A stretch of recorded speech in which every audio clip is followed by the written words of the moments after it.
one day you have nothing, and then the next day you have everything, bro. It's like, what are you gonna do, bro? Like, I don't need anything else. Why? What made you make the switch? What was it? Earnings, bro. Earnings just messed you up. You couldn't handle earnings. I couldn't handle earnings, man. It's addicting, bro. Yeah.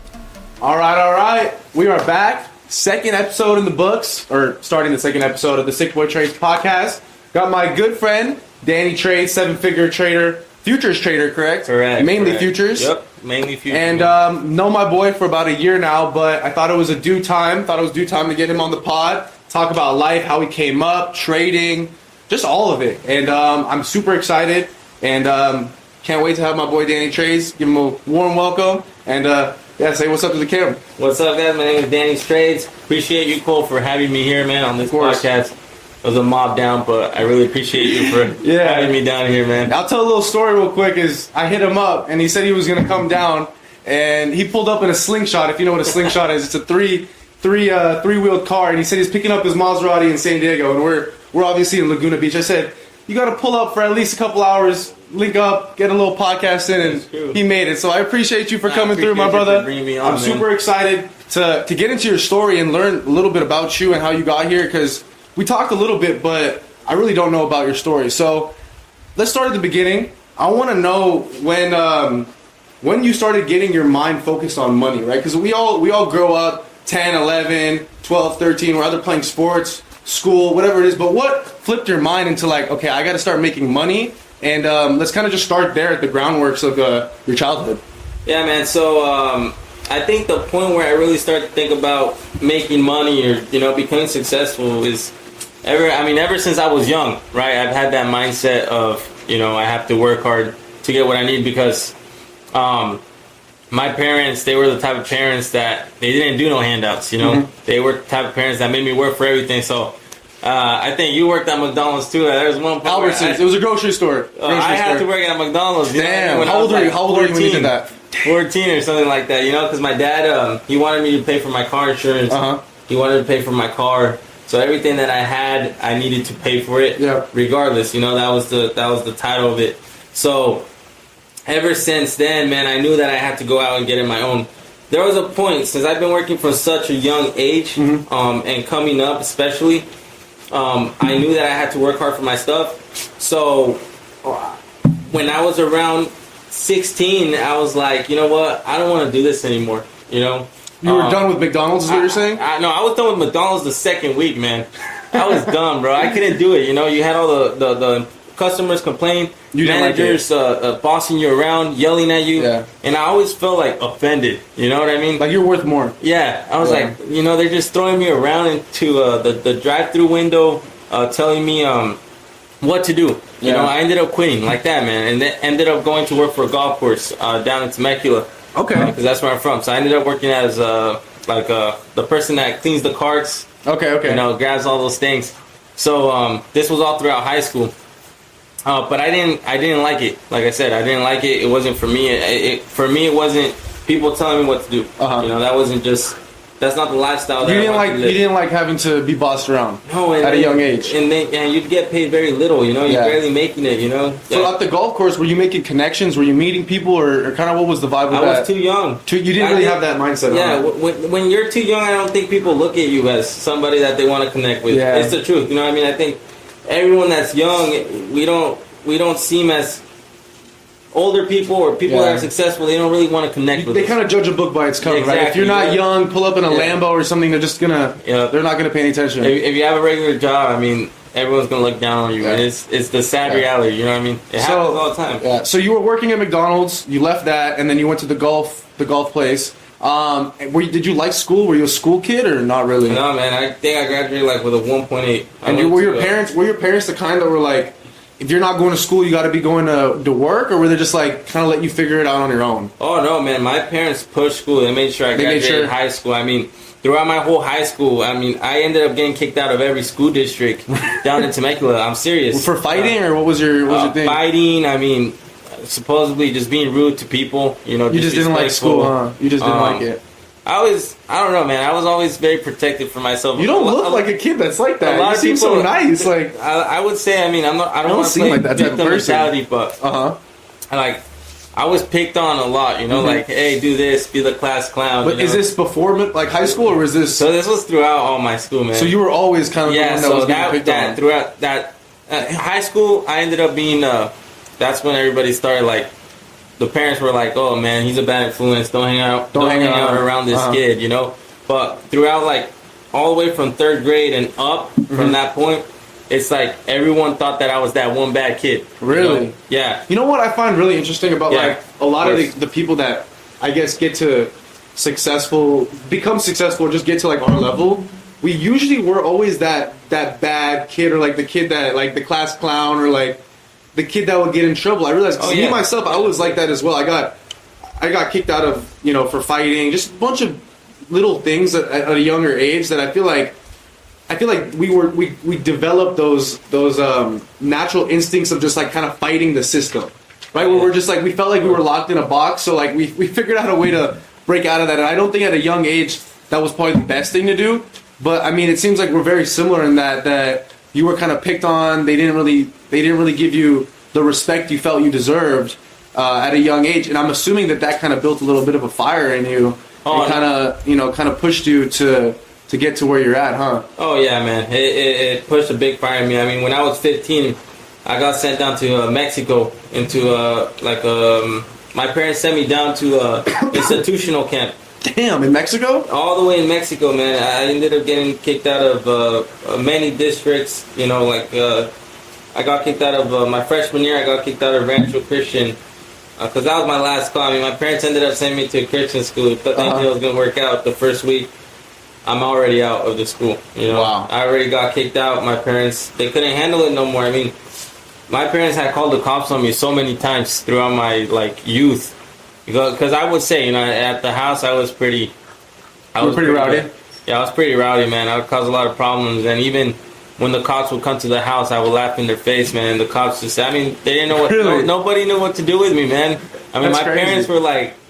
Well, because like looking at you now, like that's not what I would see. No. I feel like that's what they would see when they look at me, like tattoos. But like you just seem like such a nice person. I can never see you doing that. And I think it's very interesting to hear this, because I had no idea that you kind of came up like that. And I mean, clearly it's obviously left an imprint on you. So like, what would you say was the switch from like that Danny that was like, I guess you could say, quote unquote, not the best version of yourself? Like, what finally switched? What was like the last straw that made you be like, okay, this Danny is messing up, and like I gotta. What, did you have to get a job? Did your parents, like, was it the Mexico trip? What was it? It was the Mexico place. That's what changed you? It was, wow. I ended up going down, they ended up sending me down to like think about like the worst boot camp you can go in Mexico. Think about a boot camp here and how that would be in Mexico. Basically, like kind of like going to the military? Oh, man. Like it was worse than that, bro. Really? We were locked up with the little bar wire stuff over the fence. You know what I mean? So you're in jail. You're basically like in jail. And 100% felt like prison, because you can't get out, you can't escape. You know what I mean? They give you good food, or not? You're going to get caught. Food? I mean, I ended up liking the food just because, I mean, that's all I had to eat. I mean, they gave me little bread with frijoles. I don't know if you know beans. They gave me bread with beans. So you like the food, huh? I mean...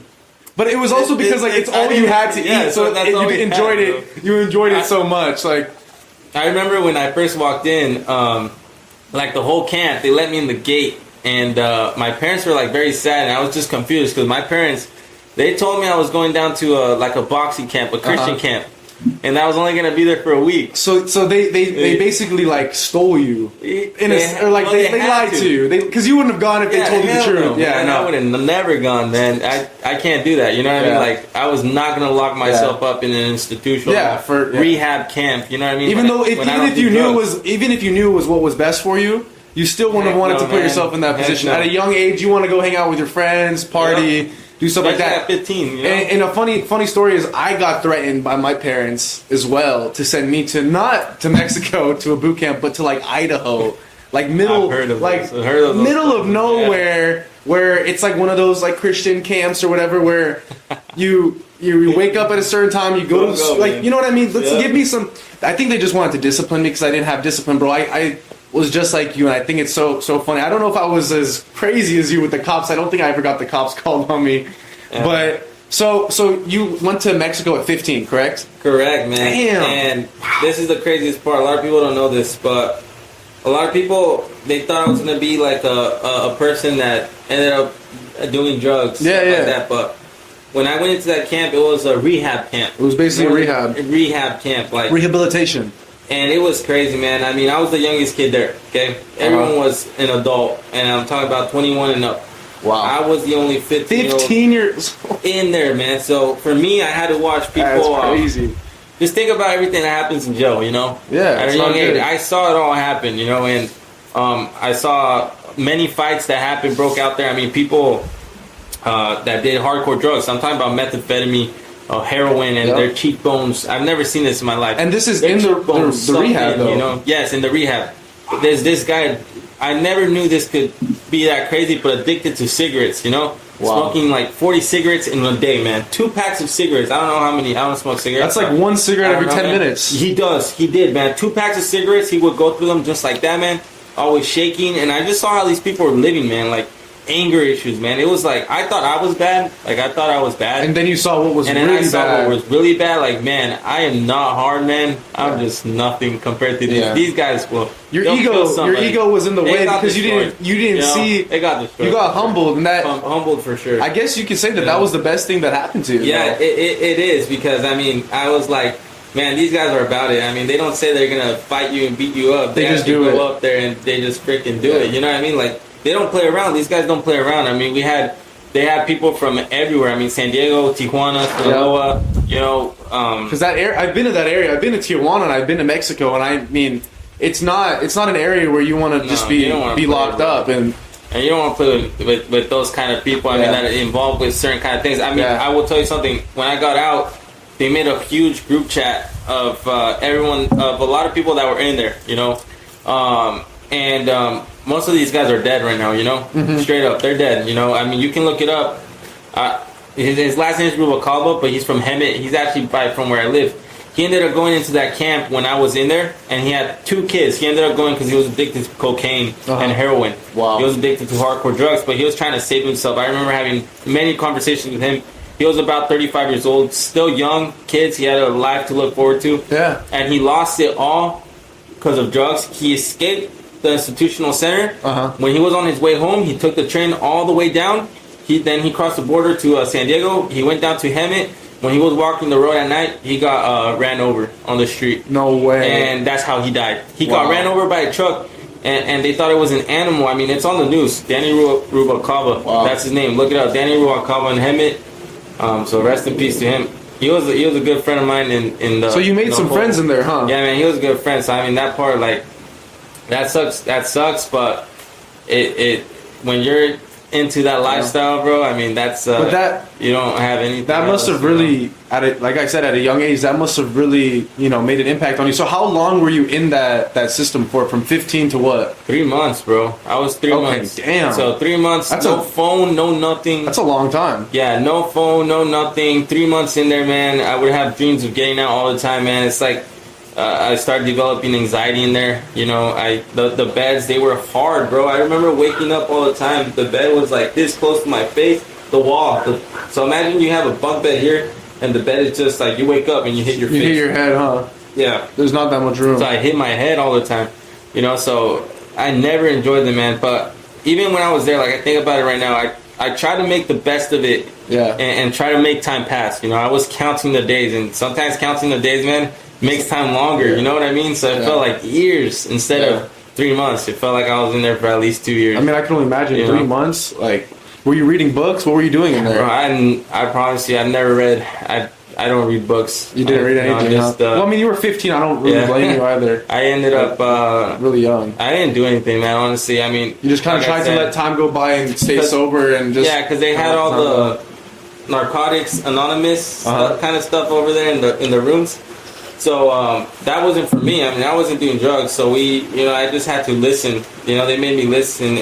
But all the psychologists in there are like, well, this is not for him. Like, And I was gonna why say is you he probably here? felt Yeah. like I don't belong here. Like I I'm not did, bro. I'm not this I bad. My didn't. parents think I'm I know. something I'm not. I You was know, like, and that probably man. woke you up, and you're like, okay, well let's make a change for your life. So let's fast forward now. After that, you came back home.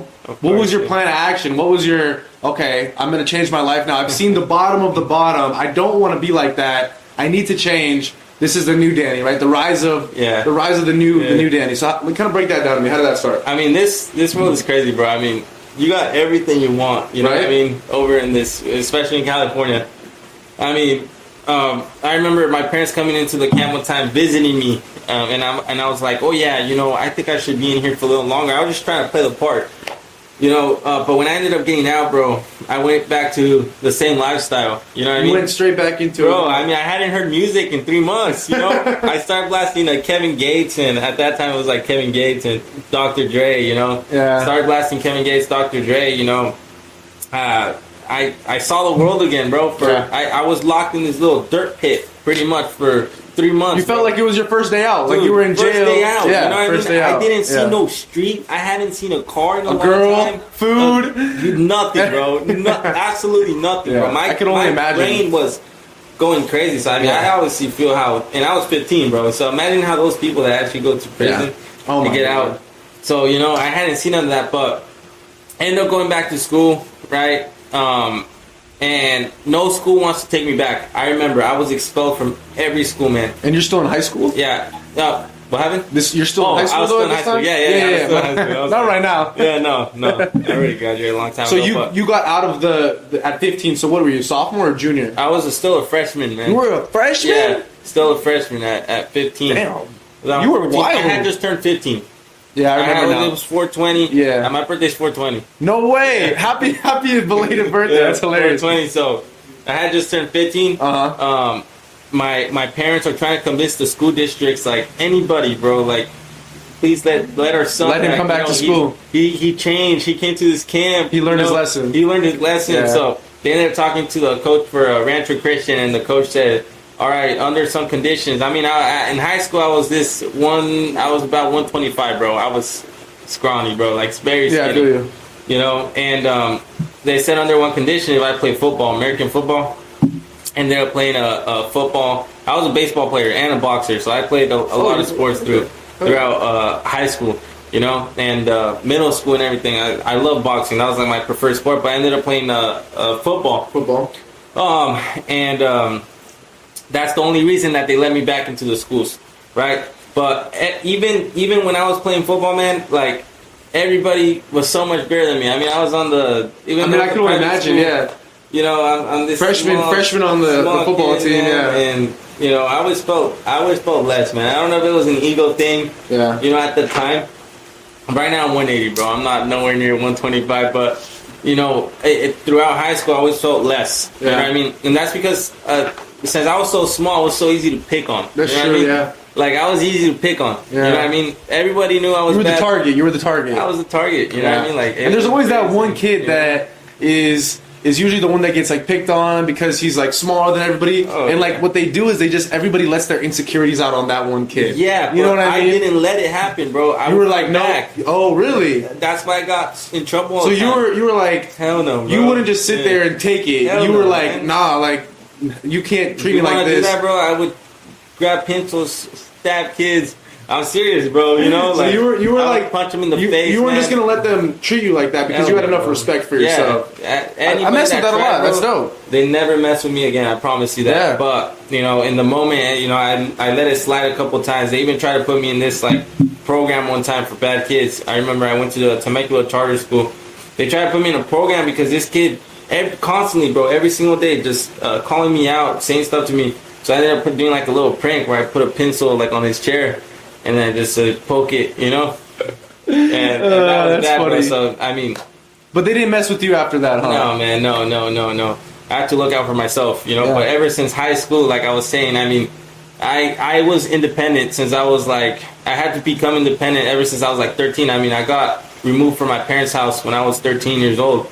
I ended up going to my grandparents, you know? Because I just didn't... Like I said, I mean, it was so hard to deal with me. Yeah. For everybody, you know? So...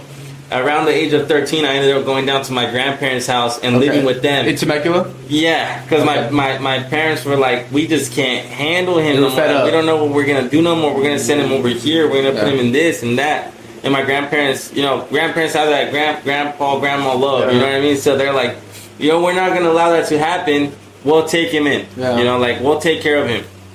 And they were neighbors, so it's not like I was far away from my parents. We still talk. I just couldn't be around them.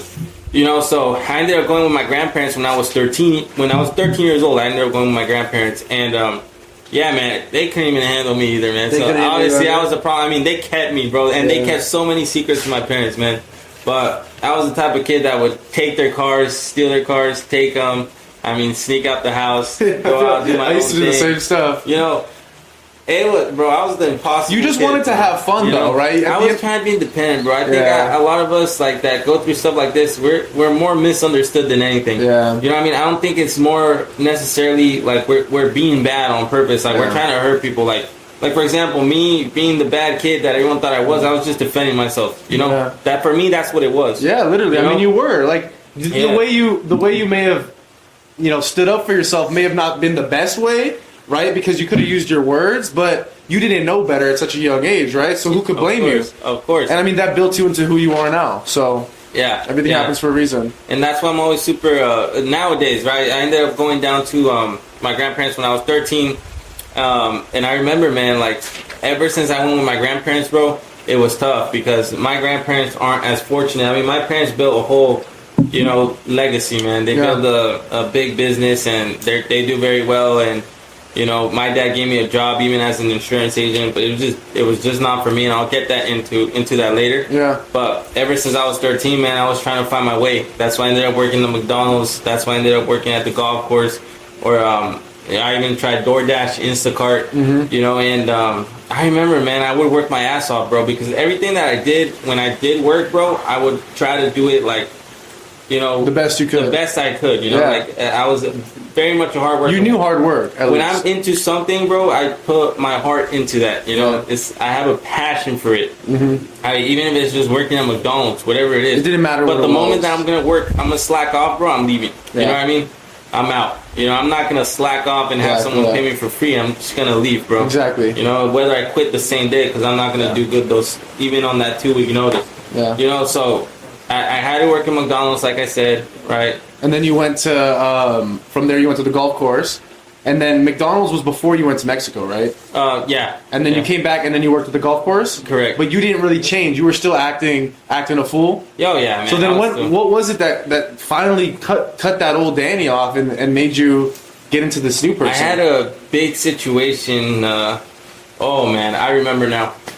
Bringing back some memories. I'm married now, bro. I'm 22 and I'm married. I didn't know You're married? Yeah. No way. So you met somebody, in March. I got married in March, Good for man. you. Congratulations. That's insane. At 22? Girls will change you, bro. Yeah, I feel what I mean? But I ended up, man.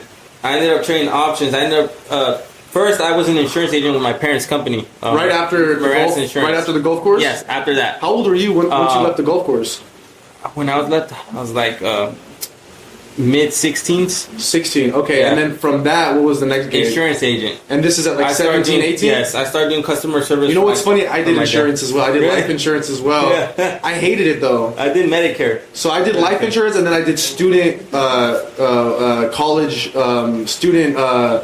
student debt relief, right? For like college debt. I know what that is. Yeah, so I did that as well. Over the credit repair for like over the phone stuff. I was wondering how that worked, man. Like 3.5 years ago, I was trading and doing that. Like that was the income that I had right after. So I was working at Albertsons, and then that was the next thing. But I don't want to talk about that. I'll talk about it. I always want to know how credit. So you had it was a family gig with the life insurance. My family has a business, bro. Okay. My dad does very well. He also, he has a very nice stuff, very nice house, but like I said, it wasn't. They never handed me anything. They wanted you to work hard. They wanted me to work hard because my dad's from San Diego.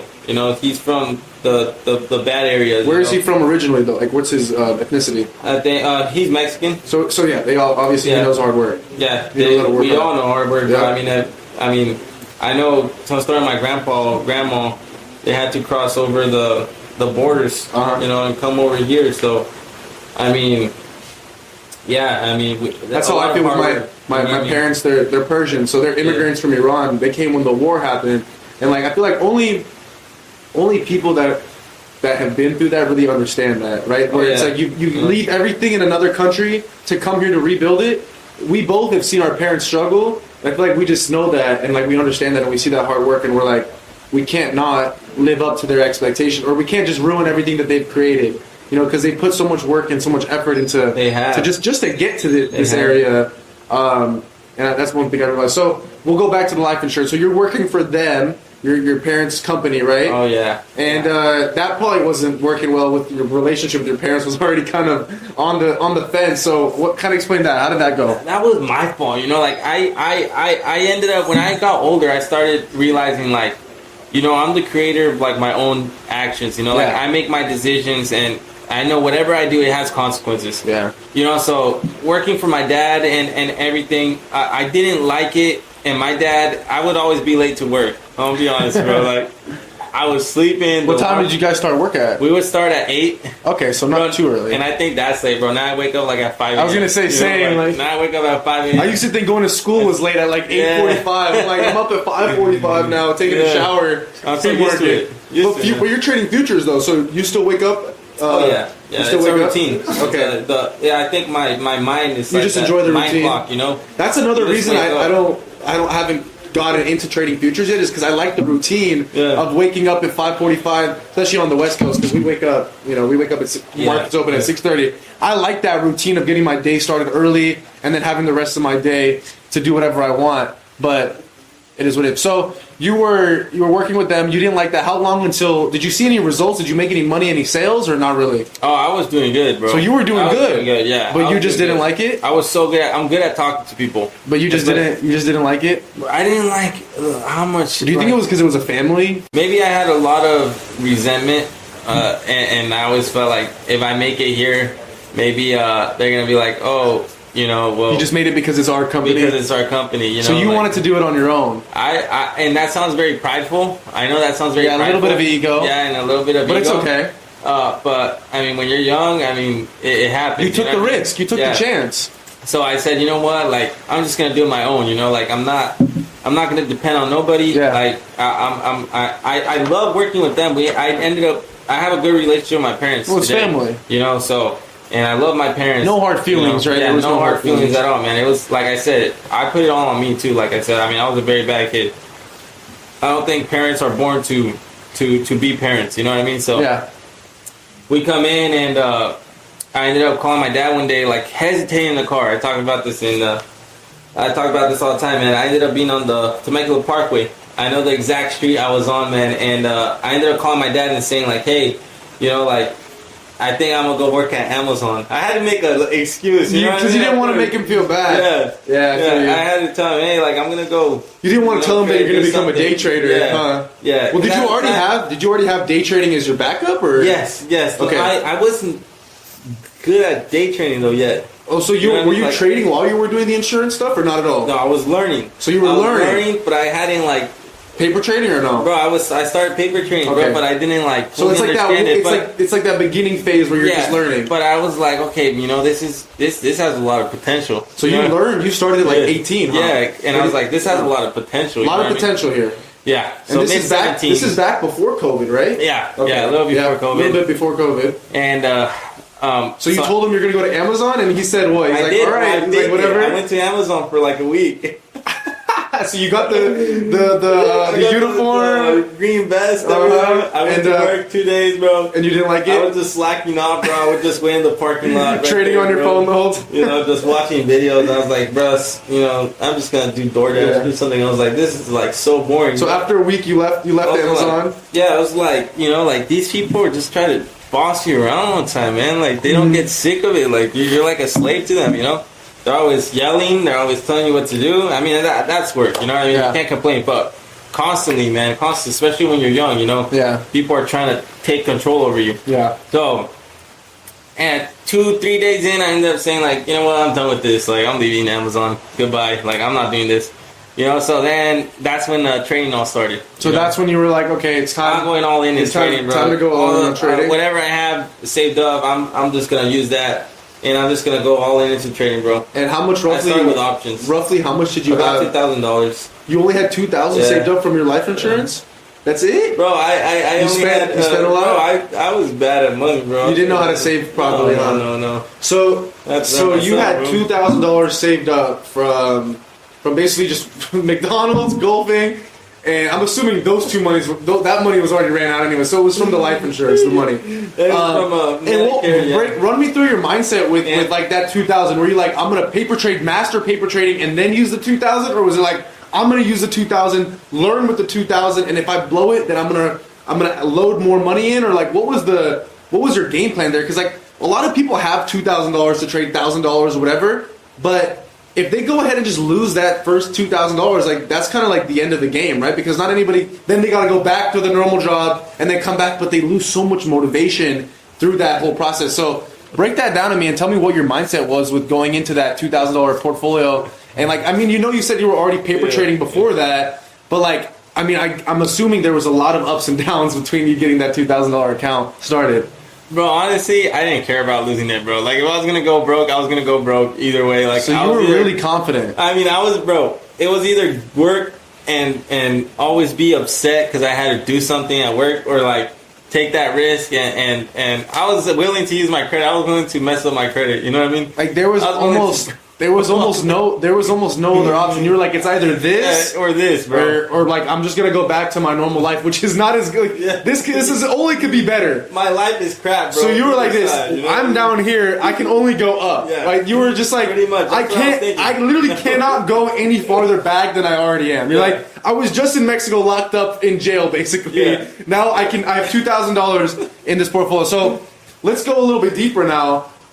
When you first started, this is right before COVID, right? Yeah. And you had the 2,000. What was your mindset going in that? Were you like, I'm full porting every trade, risk management, or no idea about any of that? I didn't have an idea. I didn't even know what risk management was. You didn't know R multiples? You had no idea about anything. I joined this Discord. I joined this course that taught the basics of options. I was never a futures trader. I barely started futures trading like a year and a half ago. So you basically, just how we all started, we joined a Discord. Yeah. And they were just kind of teaching you? They were kind of just teaching you? They didn't do no. Or was it Signals? Was it Signals? Signals, okay. They didn't do no live trading. I know you do live trading, right? Of course. That's like really where it's at, in my opinion. Like, if you're not trading live and you're just sending signals, like, there's no education there. No, man. I mean, they're delayed too. You know what I mean? Exactly. So, I mean, and you're not really understanding like, I'm assuming, like, before you take your trade, I've seen your videos, you're like explaining why you're taking that trade. Okay. That education alone is like, there's no dollar amount that could be put on that, because you're going through the mindset of a real professional, profitable trader and what he's looking at on the charts to give him the thesis to take that trade. It's not just like, I see red, I'm going red. It's like, I see this, that, and the third, and it's confirming this. Plus, I got my stop loss here. My R multiples are 2-to-1, whatever they are, and you're actually coming up with a thesis to back that. Exactly. So when you started, though, you didn't have any of that, right? You just kind of were like, what were you trading? What were you like? What was your game plan? Like, I want to know. Like, bro, I was. Were you gambling? No, I had Think or Swim. Okay, you so know TOS. Think or Swim, you can use like the watch list, and it shows you what stock is like has the most percent down on the day.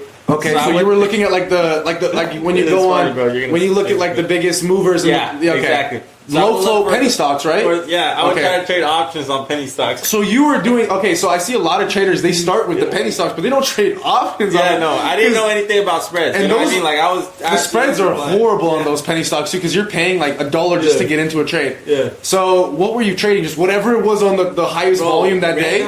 Random tickers. I didn't. Random. You didn't care what they were. If there was news and volume, you were in. Yeah. And you were only going long, or were you shorting? Bro, I was doing whatever. If we were super low, I would buy calls, bro. If we were super high, I would buy puts. So like you were shorting the resistance and buying at the that sounds funny, man. Now that I think about it, it's like, damn, why did I do that? You know what I mean? But like, it's just. Wait, I'm surprised you didn't start with shares. What made you start with options? Because I saw this one. You saw a video, he was like freaking posting like $30,000 gains, man. I think that's just like you now, huh? Bro, wait, hold up. You know who it was? You have any idea who it was or no? Yeah, I know who it was. That's funny. I know who it was. That's hilarious. Yeah, but he was posting crazy gains, you know. And that just made you. But was he trading like SPY, or was he trading? He was those, trading SPY. He was doing good, bro. But you were like, no, I'm gonna go a whole different route, and I'm gonna trade penny stock options. Yeah, no, I never took it. As if penny stocks aren't risky enough. Man. You're like, I'm gonna take it another farther direction and go penny stock options. That is hilarious. It was one of my very good friends. His name was Bryson. I don't know I've never heard of him. Money Enterprises, but he taught me like the beginning, the Greeks and everything like that. You know, the start of like the how to spreads and everything. Yeah, like, how options how they work. Yeah, he Theta, all that, you know, the whole thing. So when you trade, did you see any success, or was it just downhill immediately? So he was doing very good, and I was trying to follow him. I wasn't following him, no, bro. I'm super stubborn, dude. You know what I mean? I do whatever the hell I want. I love it. If I see something, bro, you just do it your own way. Bro. Like, your way or the highway. I'll talk to you about this later too. I mean, I did a lot of full ports, bro. Like, and I'll get that into that later. But I ended up going in this first trade. I remember being up $300 something. Okay, with the $2,000 portfolio. On the penny stock auction plate, bro. How much money did you put in that trade? I forgot, honestly. Okay, well, you made 300. Yeah, I remember. And you're like, I used to. It was stuck on 300, and I was trying to sell it. What were you trying to do? Limit or market? Market and limit. And it wouldn't sell. It had the open. It had an open order, huh? No, open. How many? They had no. It left as an open order, but there. But there was no volume. Oh, open interest. There was no volume. There was zero contract. You were trying to sell it, but there was no buyer because their volume is so low on those stocks. I was the only one who had contract on that, dude. And you'll see that when you go to the volume on an option. Yeah, you'll see. You'll see, but the only way you see it on like SPY and Tesla is if like even if you go like a year, 2 years out, there's volume on those contracts. Yeah. On those penny contracts, stocks, you don't see that. But you only see it for like 1 or 2 days, and then it goes away. Yeah, man, and I ended up losing money on that trade, and I remember just being like, "Damn it, bro! Like something's not working. This is crap, bro." Yeah, and I think that we all new traders, especially when we take a loss, we're like, "Damn it, bro! This sucks." You know what I mean? Like you're just like, "This is a scam," and you probably thought it was you. You're like, or maybe you were blaming it on an outside factor. I was blaming it on like, "Damn, bro!" Like I was thinking too. There was two sides of me, right? I was like, damn, bro, this could be hella good, bro. That could have gone the other way. Yeah, and you could have made. I think I just got to understand it to be more successful, and then which is the correct. That's the correct mindset. Damn, bro, this is so dumb. Yeah, like what am I doing? Much money, and I was like, whatever. I'm just gonna keep going. You know what I mean? Like you just kept with it, bro. I was like, there's one of these days, like you put a trade, bro, you can make so much money. Yeah. So that's where everything just started kind of kicking. And like you said, I mean, you could have gone two ways about it, right? You could have complained, or you could have just learned from it. And I feel like most people, they'll just like blame whoever Discord they're in. I mean, you're sure you've dealt with this, right? Where you just take your stop loss hits, right? And they'll be like, they blame it on you, and it's like, bro, like no trader in the entire world is gonna have 100% hit rate, right? Like you kind of have to learn to like to lose to be a good trader, right? Because it's like if you're not willing to lose and like get your stops hit sometimes, then when it comes to that point where your stop's gonna hit, you're just gonna be like, you know what? I'm gonna hold it for a little bit longer. We'll see what happens. But you took the route. I'm assuming you took the route of instead of this guy, my mentor is not right or whatever. You took the route like, okay, there's something here. If I would have been on the other side of this trade, I would have made money, right? You took that route, I'm assuming, and you just kept going. Yeah, people, like you said, man, they like to blame other people for their mistakes, bro. Like, I'm the victim of it myself. I mean, I'm sure you are. I always say this, you know what I mean? And then they become the biggest haters, bro. Yep. The biggest haters you'll ever meet. They start making fake accounts, and talking all this smack, and I've experienced it, bro. And I don't care about them, bro. They have no life. It comes with being a part of the game. The more successful you get, the more haters you're gonna have. I've always said that, But I've seen people, bro. Like I always say this, and I repeat it before every live. If I buy 5 contracts on futures, that's a lot. On options, I know I'm out of the money. It might not be a lot, but on futures, that's a lot of contracts. Yeah, if I buy contracts are like $1,000. You don't have to buy 5 contracts. You know what I mean? You don't have to. Yeah. But there's people that will do it anyway. You know what I mean? Yeah. They'll buy 5 contracts when they have a $5,000 account, so they're full porting. And I'm gonna add to this. I used to when I was trading live, I had to learn the hard way. And kind of have to adjust my trading to be more crowd friendly for my Discord, because I'm sure you've noticed this, and I mean, evidently it actually helped my trading become better, because I stopped going in with as much size, and I focus on quality trades over quantity. Like instead of 100 contracts and try to catch a 10% move, I would focus on maybe 10 contracts, but try to catch a 100% move. You see what I'm saying? I see what you're saying. And for me personally, I know everybody has their own trading style. I just felt a lot more comfortable when I would size in with something that I felt like a little bit more realistic for not only me, but also the Discord and the people that I'm trading with. I felt like it was a much more crowd friendly type of thing, and that's why I switched from trading Tesla, Amazon, a lot of these bigger stocks, to trading the SPY and the, usually don't even trade SPX. I watch SPX to see where SPX is moving, and ES as well, but mainly just trading the SPY 0 days till expiration options, and focusing on quality over quantity. And like you said, when I go in with 100 contracts, you should only be going in with like 1 or 2, because that 100 contracts is only 1% of my portfolio. So I usually don't even tell my position size. I say I'm just risking 1%. Whatever 1% for you is, that's how much you should risk, right? So if it's $20 for you, that's like $2,000 for me. So your risk should be adjusted to whatever your portfolio is, not I'm just gonna follow Danny's 5 contracts, which is like $10,000, and then blow my account and then blame you for it, which is ridiculous. But we've all been there, and it's part of the game. And I think it's a big thing of just being vocal and talking. And it's just so difficult. People don't give us enough credit as traders that run Discords of like how many things we got going on in our head. We got to focus on the Discord, our own trades, managing your guys' trades. Like it's a lot to understand, and like people think doing what we do is like easy. It's like no, it's really not. It actually just made everything like 10 times harder. But I mean, we love what we do and we like helping people at the end of the day. But I feel like you probably dealt with a lot of those things as well. Yeah, man, it's very stressful. You know, I think running a Discord and like you said, you're managing people's trades. I mean, you're trying to make sure that they don't play the same lot size as you.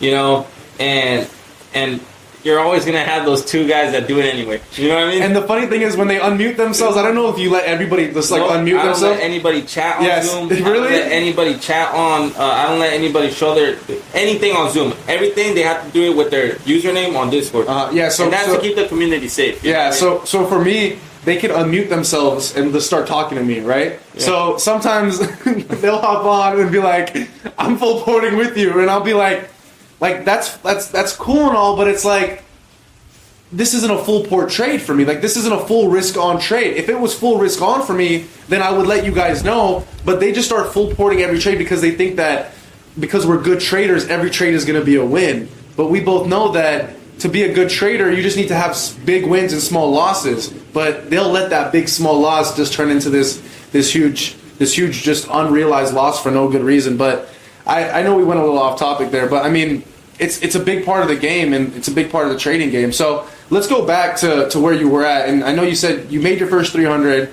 It kind of, or you didn't make it 300, right? You no, bro. They didn't. What happened with that? Anything, it didn't go through, right? It didn't ever sold, bro. So you're still at $2,000. Your still account was at $2,000, or did you lose money? I lost money on that trade because it never sold. It never sold. I mean? They didn't want to buy it, so the money that I put into that trade went to zero. All the contracts went to zero. Okay. Nobody bought a single contract. And this is when you were 18 years old, still in high school? Yeah. Still in high school, or graduated? I graduated. So you're freshman. I graduated. Did you go to college after high school or no? So you never went. Neither did I. I didn't go to college. Did you go to community college? No, nothing. Never enrolled or anything? Nothing, man. Neither did I. I barely even graduated high school. Yeah, so my senior year was COVID. So they just ended school anyways. Like I couldn't even go to school my senior year. I was online at home trading every day. So that's kind of what happened with me. Yeah. Oh, so you were still in school during COVID. I'm assuming it was your next year, right? It was your freshman year of college, because you're a year older than me. So it was your freshman year of college, technically, which you would have been in, is when COVID happened, correct? Yep. And so what was the flip from penny stock options to SPY, ES, futures, and all that? Like what was that? What was the flip? So I remember, it's so funny, man, because I had this friend. His name was Braden. And I had this other friend, you know. But Braden, he was telling me one day, he's like, bro, one day you're gonna get good at this. You're gonna get really good at this. He believed in you. Yeah, he's like, you're gonna be teaching other people one day. And I said, no, man, I don't think so. I'm gonna do this for me. That's it, man. I'm getting good for me. So it's crazy, man, because I still remember the day he said that, you know. But I was trading like Disney, you know, McDonald's options. I ended up transferring to those bigger company names. The bigger. What made you change? What was it like? Okay, like I started, bro. I after that loss, bro, I went like all gas, man. All gas. Started researching. You know what I mean? I researched YouTube. as much as I can. studied spreads. I studied the Greeks, data, time decay, all that stuff, delta, everything that was on the options. Everything you needed to know, basically. Studied from the top, from the bottom to top. Got you. Everything, man. And when I knew what I was doing, that's when I started, going all in, and trading McDonald's. There were many times where I ended up using like EMA strategies, pivot points, central pivot points. Kind of like basic strategies that you see all over YouTube. 821 crossover.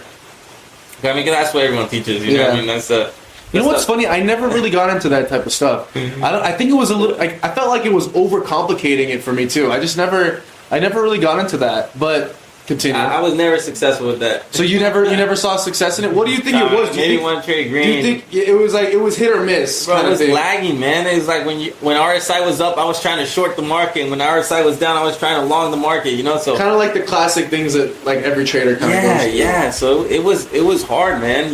How long was that trial and error for? Like how long would you say it was like the McDonald's, like that whole era? How long was that Disney and like that era? So check it out. I've only been training a couple years, bro, but it feels like I've been training for 10. And it's because I've been on the screen so much, bro. Yeah. I never hop off the charts. You'll never catch me off of the training charts. I'm always on there constantly looking at what I'm going to do next. You enjoy it that much? I enjoy it that much, bro. I'm not just in here. I'm constantly on, and if I have time at night to hop on the live, then I'll go on the live. I'm constantly hopping on the charts, and doing constant work. So it was a couple months of trial and error before I actually, ended. I almost quit at one point, Really? Bro, I couldn't. I mean, we've all been there. We all have that. I couldn't figure it out. It was so hard. Yeah. Trading was options, especially. And I can only imagine when you're trading, like you're going back and forth between McDonald's, Disney. Like you don't have just one set thing that you're sticking to, and that's probably what it is. I mean, just like business, right? When you have 10 different things, it's hard to focus on one and master one thing. So I'm assuming, is it when you decided to just stick to one thing that you kind of just saw some real success, or was it while you were still trading everything else that you started to see some success? It's when I started trading just QQQ and SPY, bro. Same. That's what it is for me as well. I stopped trading Disney. I stopped trading all those other stocks and started focusing on QQQ and SPY. You blocked the noise out. I blocked everything out, man. Like I knew, like, okay, if I just focus on these, become a master at these, this is all I need. So explain to me I don't why. need to trade anything else. Why? What made you make the switch? What was it? Earnings, bro. Earnings just messed you up. You couldn't handle earnings. I couldn't handle earnings, man. It's addicting, bro. It's like playing the. I ended up I made 43. I have it on my phone. I ended up making 43K on DocuSign. On earnings? 2021, bro. Wow. Look it up. Yeah, man. And I was at one point, I was doing so good in options, man. I was doing so good 2021. I was killing options, man. AMC, QQQ, Tesla, and everything. All the tech. Bro, and all the profits I would invest in earnings, man. And it was just killing, man. Killing every single day. Killing the game in options, man. So you turned the 2K this year when you started? Bro, I turned 900 into 42K. Wow. In 2021. Just on that one DocuSign trade? On that one DocuSign trade. 2021. Wow. Look at it. December 2021. You'll see it right there. So the contracts, they went from what, like $500 a pop to 80 cents. From what? 80 cents. 80 cents to what? I forgot. It was like 1,000 something for sure. 5,000%. Yeah, because now that 5,000%. Now that I'm thinking about it, yeah, you full ported the 900 into it, huh? Yeah. And that goes. But that wasn't everything. That's 10 contracts. 10 contracts, or no? You had like. I had about 9-10 contracts. 9-10 contracts. Wow. What I had. Yeah. I didn't. Yeah. No. That's a big. that. I've never seen anything like that. Trade. Like, but it's one of those earnings ones where when they hit. They hit so well. I've seen the same one with Netflix. Do you remember when Netflix had that earnings? I played Netflix before and lost 100K. On earnings? Yes. And I know, bro. I took like, why do you go so big on earnings, man? Because it was either I make $1 million or I lose 100,000. You made so much money in earnings, bro. I wanted to give it a shot, and it just didn't work out. I did the same. I did the same on Tesla earnings. That was one that I lost. Really? I lost like 200K on that one. Damn, no way, really. But the thing is, it wasn't an earnings swing. I was swinging essentially leaps. They were about like 200 days out, the contracts. Yeah. But the earnings, I held them through earnings, and the earnings just destroyed the value of the contracts. And they went down like 50%, 60%, and I had to cut the loss on that Tesla. But this This was peak AMC times, I GME, remember that, yeah, which was kind of like GameStop, that was like my era. That was because, like I said, I came up like pretty much. I started trading like 1 year after you started. I started learning about it when you did, but I didn't actually start like trading until like 3.5, 4 years ago, which was during that whole thing. But so you, after you made the money on DocuSign, that was your first big win. Oh yeah, no, I've already had previous wins with like AMC trading options. Oh really? So AMC but you only like had $900 in the account? No, that was just a $900 trade I had taken. Oh, Yeah, so how much did you have in the account at that time? I had racked up some wins. So basically, what happened is like there was a point in my options trading career where I was losing money. You know what I mean? And I ended up playing on AMC a couple times. I had gotten a girlfriend, so I want to explain the story because I lost money like 5 times, man, and I ended up making it back 5 times too. Yeah, love that. So and short money. I'm not talking about 25, 30K. I'm talking about $1,000 to $2,000. And DocuSign was one of them, $900. So basically, what happened is when I was having big trades, man, I ended up. I went to Vegas a lot, man. Like really? Yeah. So you I went a lot. You would spend your money on trips and stuff like that. Oh yeah, I remember, man. I hate these stories, man, but I have to tell them. You know, you were already 21 at the time. No. Oh really? So yeah, what were you going and doing in Vegas if you weren't 21? You got money, bro. Money can do anything for you. Yeah. You know what I mean? So you were 20 or 19? 19, 18. So you grew up fast. Yeah, like, man. Now that I'm thinking about it, like my journey in options, bro. That's why I say, bro. My life feels like I've been like you've been in the game for 30 years, bro. The fact that you said, know? I mean, at 15 years old, bro, you went through that amount of stuff. That probably made you. Yeah. You were 15, but you were like a 25-year-old. Is that kind of how it felt? I mean, even now talking to you, bro, like man, you know? both of us. I'm 21, you're 22, but it feels like 34, 35 years old. Like you know what I mean? It's like we're in mansions and talking, and it's like we've been through a lot at a young age. You have so much more. I can't even compare. I mean, I'm so happy we got to talk. I had no idea that. I mean. You've been through. If you just look at yourself, you don't look like not in a bad or good way. Like you look like you've had like a good come up. You know what I mean? It does not look like you've been through the stuff. And I commend you for that. That you've been able to go through that and not let it get the best of you. You know what I mean? Like a lot of people, like I said, they take 2 routes. They either go. It's the story about the alcoholic father. Right? Yeah. You either become like the alcoholic father or you become the exact opposite and learn from the alcoholic father. And it looks like you decided to go that other path. And blaming other people. And blaming other people. And I commend you for that. So you had a couple wins. AMC, I remember these days like it was yesterday. But you said you would go to Vegas. And would you be gambling or would you just be spending it on drinks, parties, and stuff like that? Just a lot of stuff, you know. Everything? Just everything, man. And combined with Vegas has nothing good to offer to you, you know. Clothes, just all that. I mean, I had a chains, gold diamond chains, man. Whatever it was. You were kind of whatever. Made you were letting the ego and the lifestyle get the best of you, right? And it's kind of the classic thing that everybody goes and gets their bag. They reach some type of success. It's usually the ones that get it quick and fast, like you kind of got it through that quick and fast. Celebrity, bro. It was like a. Now I know why basketball players and they can fall off so fast. They fall off so hard, bro. I mean, it's like one day you have nothing, and then the next day you have everything, bro. It's like, what are you gonna do, bro? Like, what's your reaction? Like, Dad made money. I remember cutting off everybody in my family. You know, my girlfriend. We ended up breaking up. She was my girlfriend at the time. Now she's my wife, but. Because you thought that you had earned and you became bigger than like that. You're like, why am I still with the same people I was when I didn't have money? It's like I deserve more now. Well, it was more of like, you know, she didn't want to be with me at the time. She said she said I didn't take care of her good and stuff like that, and I didn't want to either. So the moment that I got the opportunity and be like, I'm set, I don't need her anymore. You know what I mean? I don't need anybody. Yeah. All right, goodbye then. You want to go? And when you guys did you guys like technically break up, or was it just like she's not really in my life right now? She's not in my life no more. That's how I look at it. But was it a breakup where like you would go do your own thing, or was it like you just wait while I'm over here? Like you still had love for her, or not really, not at all? I forgot, bro. Money will make you blind. Yeah. I still had love for her for sure, 100%. That's and why she was your child, like your high school like girl, or no? Like right after senior year. So kind of like your high school sweetheart. Yeah, exactly. Like your first real love. We've been together for We've a all long been time. there. Yep. And that's so beautiful that you guys are back together. Yeah, I'm so happy for bro, you. it was hard though, cause I ended up went to Vegas behind her back so many times, and she hated me, man. With I can only imagine. she hated me.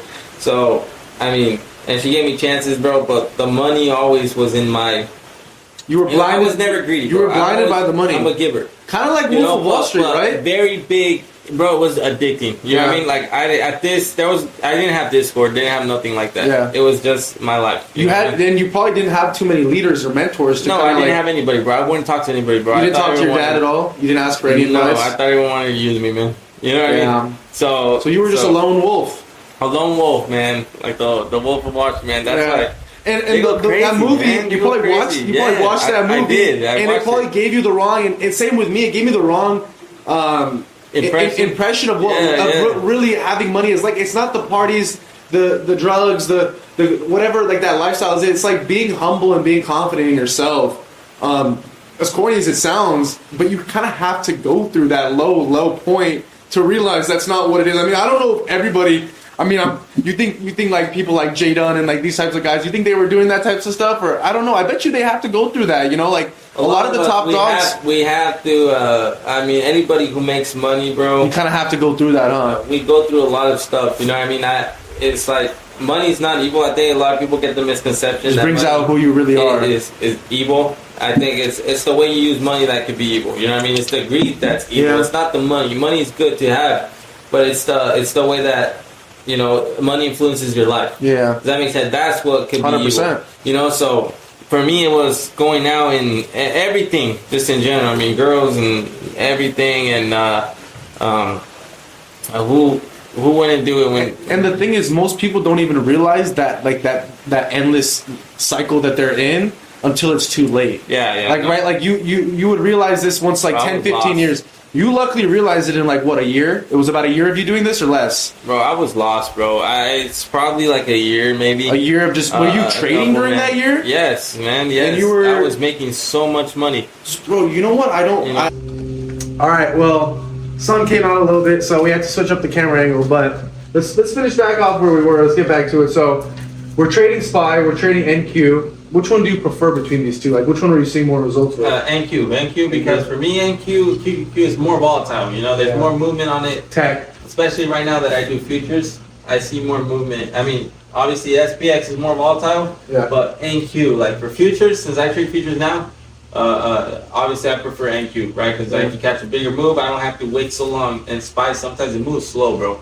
You know, so you can't catch as big as a move as you can on NQ or QQ. 100%. And when you started with basically this new strategy of SPY NQ, what was your first kind of, like, how were you trading? What was your trading style? Scalping, trying to hold like for the whole day move? What was your kind of strategy? There was a point where I was trying to hold, but when I found out that didn't work out, I started scalping, bro. Scalping is literally what made me successful. Okay. You know, like just catching a small move out of a supply demand, because I use supply demand, right?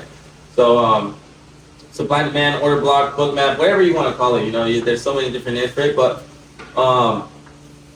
when I started scalping moves out of supply or demand zones, that's when I started finding more consistency. So scalping became like, I like snipe trades, you know what I mean? Sniper. So you're basically going long on supply and then going short on demand?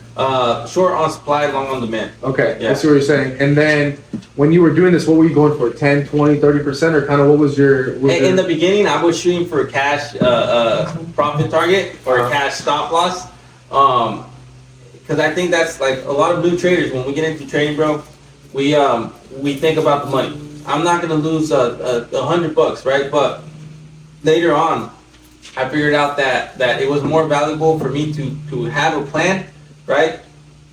And then play the plan. So wherever I hit my next order block, or whenever we feel that next imbalance and hit a balance zone, that's when I'm going to get out of my trade. And that's how I think now. I'm not looking at it as a cash profit level or a cash stop loss level, right? I'm basing my trades now off of a certain order blocks or zones, right? Yeah. So me personally, I relate to what you're saying a lot, because I'll enter a level at supply or demand or whatever it is, and then you'll have your stop literally just a few ticks right below that level, just so you know, if it does go the other way, you end up being able to reverse and get out of that trade. But I feel like a big thing in what you're kind of doing is personally, you're not really trying to catch a full day's move, right? You know, when the market kind of trends in a direction for the whole day. Correct. You're trying to catch a piece of that move, correct? Correct. And what would you say usually, like you said, you don't really care about the percentages, but what would you say like that average is, like 20, 30, 40%, or like what would you say roughly your average win is in terms of percentage? Well, Like, I trade futures. I trade futures, so it's Uh-huh. almost about 50%, maybe Per contract? 20 to 50%. No, the whole trade, Okay. right? The whole trade. So I'll usually do 5 contracts, Mhm. and I'll shoot to make I can make anywhere from 1,500 to 2,500. Okay. And sometimes I'll make that 5,000. And your size is 5 contracts almost every time? Almost every time. Sometimes I do go for 10, which is almost on TradeObay. You're talking about $10,000. So you're buying $1,000 contracts? Yeah, $1,000 contracts. And you're looking for these to move from like 1,000 to like 1,200, 1,300. Exactly. 20%. You're buying 5 of these contracts. You're looking for about 1,500 to 2,000. That's your bread and butter right there, huh? Yep. And I like that a lot because I can relate to that as well, because it's not like you're going in with 100 contracts. You're going with only 5, but you're buying the SPX, so those contracts have a lot more value to them. My question is, are you immediately buying those 5 contracts, or are you slowly scaling it, right? So you buy one and then you buy another. Because me personally, I see a lot of failures in my own trading when I would just buy the full lot at once. I see a lot more success was when I would just buy one contract and then slowly scale into that position as I would see it going in my direction. Well, trading is like, it's like that, man.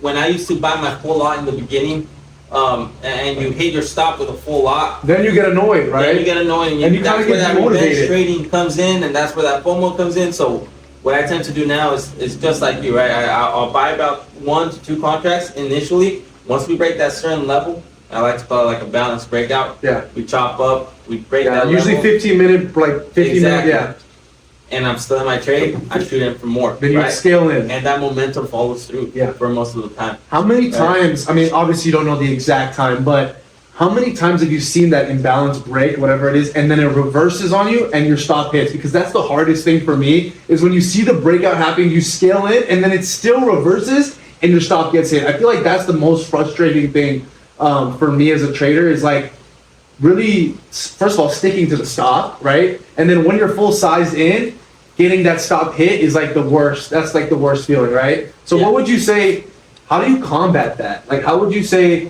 like, would you say just sticking to the stop, or like, it's like, you see the breakout happen, it goes in your direction, you size in, and not all the time is it gonna actually follow through in that direction. So would you kind of just say you have to follow the plan and just keep that stop loss, set and don't really move that? Or can you say you defer from your plan sometime and you kind of, like, it'll go back down, but like, since we had that first breakout, you're like, well, fuck, we had that breakout, maybe this is just coming back to retest that zone, and then we'll kind of make the move back up. You see what I'm saying? Yeah, well, for me, I never put my stop loss at a certain level. Uh-huh. I always move my stop loss. I don't put it at the exact Accordingly? resistance. You know what I mean? I put it, like, once we break, I'll actually move it lower. You know what I mean? Yeah, you'll give yourself a So- little wiggle room. Yeah. I never put it at the park, because we're always going to fake out in the market. Exactly, The yeah. market's always fake out. They so know where the orders are at, I obviously. never So put my order exactly where I'm going to put my Yeah. order. Usually, my stops are mental, but I have a hard stop to protect me somewhere along the charts. You know Yeah. what I mean? And those hard stops will protect me. So you can move around your stop, right? But you don't want to move around your hard stop. yeah. So that's a big So one. you have a little bit of wiggle room, but then that hard stop. What would you say that hard stop for you? What's like your max risk per trade that you put on? Usually about 1,000, bro. I risk 1,000. So 1,000 is your max loss. 1,000 to 1,200. And I like that a lot, because that means that your max loss is at 1,000. Your max win would be at like 2,250, and that's like a 1.5 or a 1 to 1.5 ratio. And I think that's kind of where you want to be. That's the sweet spot, right? Yep. Lose 1,000, make 2,500. And I'm kind of like the halfway point there, where it's like make 500, lose like 100, 250, right? So it's like the same ratios. We're just working our way up, and I feel like a lot of traders can relate to that. Some traders are even lower than me, right? Where they're like $25 max loss, $50 max win. But that's beautiful, because you got to focus on those numbers and then just scale them over time. Same thing with school and college. It's like, you're not going to go into school with a PhD. You got to slowly kind of scale that up and scale that knowledge. So I think that's really cool. So how long for you, since when you got into, MQ, ES, SPY, How long for you until you actually saw like results, like real results? Because obviously the second you start trading them, yeah, you made some money, but like when would you say you actually got like, when did that switch in that flip happen where you're like, okay, like I got this, I can make a living from this, and this is like my new trading style? Well, like what made you really stick to that trading style? It all happened back when options. You know what I mean? I was talking options and I was going to Vegas a lot and stuff like that. I had found my strategy there. You know what I mean? Like I found out what I was gonna do right there. That moment that I was doing so good trading options, that's like, the this moment is what I I was want like, to do. this is what I'm gonna do. This is gonna be my strategy forever. All I need is the strategy. My strategy's never changed, man. It's been the same ever since I became consistent. My strategy's been the same till this day today. So you were trading supply and demand back then as well? Yes, all the time. But you weren't trading spot. You were trading like McDonald's and stocks like that. Exactly. Okay, yep. but then the real consistency. I slowly switched to QQQ and SPY, and then the real consistency, would you say, came in when you made the switch from trading those? Oh man, that because I was consistent in trading options, but towards the end, I started when this market hit, man. I think everyone started losing money. When SPY came from all time, the real trader, bro. Yeah. That tested the real trader. You know what I mean? Because a lot of us started getting like wrecked. You know, especially when we were going in with heavier size, we started getting wrecked. So I was like, okay, this is not like what I want to do anymore, man. So he ended up coming in. My uncle ended up calling me and telling me, hey, man, you should look into futures. I mean, options is not doing it right now. So I looked into futures and that's when I started my futures journey. I mean, the first futures account, I took it up from almost, I think it was 1,000 or 3,000, all the way to 6,000. I doubled the account in literally an hour, man. Because with futures, you don't have a PDT rule. You can trade unlimited times a day. Really? Yes, no matter how much money you have. You don't have. So if you have 1,000 and you make a trade, you can immediately use that money again? Yeah, you can withdraw the money right away. You can take out the money right away. You can use the money right away. I wonder why that is. They don't have no rules like that, man. So, obviously, like I was trading like until I blew the whole account. You know what I mean? And I was like, dang, this is legit, bro. This is gonna be fun, man. Consistently make an average of $200 a day, or even something like that. You know, it's still gonna be very good. That's when I figured out, okay, futures is for me. This is what I'm gonna do. This is what I'm gonna do for my life. You know. But then, what was the switch from that to I'm only gonna trade NQ and SPX? Like, what was it from I'm trading McDonald's? Was it just like I see more consistency here, and I see more? I'm just trading better. Or was it just like, I need to focus on one thing and not be so distracted with Tesla, Apple, all these other things? Yeah, I wasn't seeing a lot of, there's not as much, you won't see a lot of movement with these stocks as you see with QQQ and SPY. Yeah. Those are like the main ones. When you have two things you're focused on every day, you learn those things from the bottom to the top. Yeah. You know what I mean? For example, I don't know, you trade Apple, I see you trade Apple a lot. It's like, you know it very well. You know, it's like your baby, you know what I mean? Like, I have like a basket, a basket of stocks, like 5 to 10. Not even 10, that's too much. You like create 5. habits, you know what I mean? And you know how that stock moves in certain environments. You know, like right now, during these hard times right now, you know how the stocks that you trade, how they react. How they react, right? And that's how I feel about NQ and SPY. I know how these move, right? And you start to see things kind of repeat themselves. And things start to happen again. Like, for example, I don't know, I posted a trade video today. I was in a trade and I said, we're at the lows. I'm about to hit my stop. I said, okay, I'm going to see the fake out here. I called it right before it even. I said, okay, now check out this pump. Boom. And it pumped right away. Okay? Because I saw that before it even happened. Yeah. They were trying to sweep the liquidity, get those stops out. I've seen that set up so many times, man, in this market. Yeah. That's how I know. The fake outs. Experience and experience, screen time experience. I've seen it so much. You know what I mean? And I think that's one of the biggest things is getting that screen time and that experience behind the chart so you can see things happen so many times, so many levels be touched so many times, and like that experience will triumph almost anything, in my opinion. Like experience will. Like, you can have the most disciplined strategy or whatever, but if you don't have experience behind that and you haven't seen things happen, you're really not going to know how to react, in my opinion. So I can see how that, you know, just switching the strategy to something that was like more, the framework and the groundwork was more disciplined for you, and I think that made a big switch. So from there, what was kind of the next part of your journey from going from trading SPY, NQ, seeing consistency? This is when you were 19 years old, like 19, 20? Yeah, about 20. 19, 20. You're 22 now. 20, yeah. This is about 2 years ago. So you turned profitable about two and a half years ago. And since then, obviously, you've been, having an amazing trading career. What would you say took you to the next level from like, now we know you're trading 5 contracts and you're making like $1,500, $2,000 a day, $2,500 sometimes. Obviously, we'll talk about some of those bigger ones in a little bit. But what do you think? Was it just confidence? Was it just growing over time? What was it that took you from a mediocre trader trading, I don't know, I can say mediocre, an average good trader because you're profitable, to becoming an amazing great trader? What do you think it really was that flipped the switch for you? I think training has a lot to do with also how you live your life outside. You know what I mean?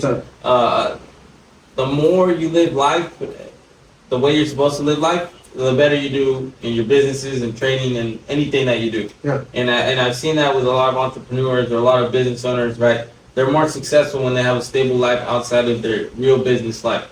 So for me, it was first breaking certain cycles, and we talked about this earlier, certain cycles that people don't get out of. And for me, it was those kind of habits I created bad habits of going out and partying or going out gambling or certain things like that. I had to break those habits to really find my success and what I wanted to do for the rest of my life, right? And you know what's funny about that is that has literally nothing to do with the charts.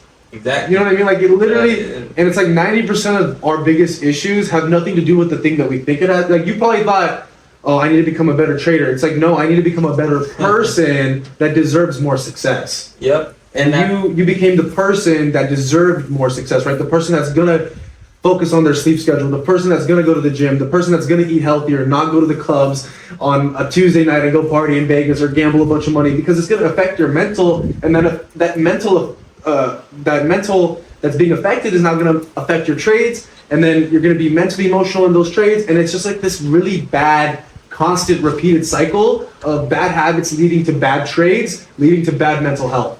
And I think that is what like almost all traders kind of go through. Especially traders that like want success, that want money, that are kind of start because they want money. Like that's why we all started. We want money. But you realize the reason you start, Danny, is not the reason you keep going, right? Yeah, the reason you started is not the reason why we're still doing what we're doing now, right? The reason we started was to make money and help our families out and help our friends out, whatever it was. But now the reason why we're doing what we're doing is to make an impact. And like actually make ourselves happy, like fulfill ourselves. Like we've already made the money. Now we want to fulfill ourselves and be happy, because if it wasn't for this, if it wasn't for what we're doing on a daily basis, what would we be doing? We would just be making money trading for no really benefit other than ourselves. Like, and that's kind of what it all starts with. Everybody starts with just wanting to make money for themselves, but there's no greater cause than that. And there's nothing really you're not really helping anybody. You're not really doing anything. And I feel like a lot of people are so caught up in trying to make money in trading. I mean, everybody says it. Like, if you want to make money in trading, you're not going to make money in trading. And you have to put that aside, and you just have to focus on the process. And it sounds so corny, but that's exactly what you did. Is you said, fuck the celebrating early and shit. Like, I'm going to just focus on the process and just become the best version of myself. And it seems like that excelled your trading to like levels that you probably never even thought were imaginable. And I think this is just the beginning of like your really like your journey. Like it's really just the beginning of it. At 22 years old, like you've just scraped the surface of what's really possible. I mean, $1,500 a day, $2,000 a day, like that's amazing. But there's people making millions of dollars in a day, right? And we understand that. We're humble enough to know like we are so at the bottom of the entrepreneurship game. And we have so much room to grow, and like I said earlier, the more we learn, the more we realize like we're not shit. Like we have so much more to do, so much more to be. And like I personally, like I like to wake up every morning with like this idea of like my back's against the wall. Like I'm still in the position I was 4 or 5 years ago, and I feel like that hunger and that drive will kind of always keep the engine running, and will never allow you to get in that state where you start going and partying and enjoying yourself a little bit too much. Although, yes, you want to enjoy yourself. I'm sure you still have fun and you enjoy yourself, but it's in a different manner, correct?